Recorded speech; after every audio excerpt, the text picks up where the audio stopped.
मोबाईलची आत्मकथा मराठी निबंध। नमस्कार, मी तुमचा मोबाईल होय तो ज्याशिवाय तुम्ही क्षणही जगू शकत नाही। माझं मूळ नाव मोबाईल फोन आहे, पण तुम्ही सगळेजण मला फक्त फोन किंवा मोबाईल म्हणता। माझी ही कहाणी सांगतो तुमच्यासाठी। माझा जन्म एका विशाल चकचकीत फॅक्टरीत झाला।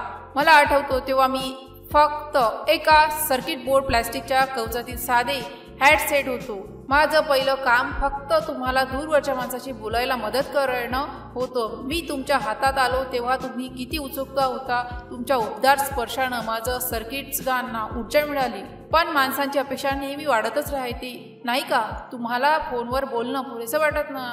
मग मी कसं स्मार्टफोन झालो। सुरुवात झाली मेसेज पाठवण्यापासून, मग मला कॅमेरा दिला गेला। तुमच्या क्षणांचे साक्षीदार बनवण्यासाठी तुम्ही आपल्या आवडत्या गाड्यांनी माझी मेमरी भरून टाकली। मग इंटरनेटचा जगप्रसिद्ध सागर माझ्या अंगामारी आला।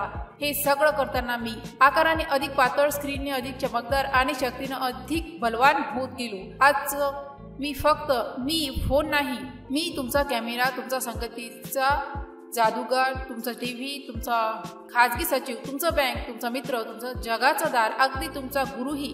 तुम्ही माझ्यातून शिकता, वाचता, खरेदी करता, प्रवास करता, नवीन लोकांना भेटता। तुमचं संपूर्ण जीवन माझ्या स्क्रीनवरच सिमटून आलंय। मला हे सामर्थ्य पाहून कधी कधी भीतीही वाटते, पण ह्या सगळ्या गोष्टी सोयीच्या मागे एक प्रश्न तुमच्या मनात येतो का?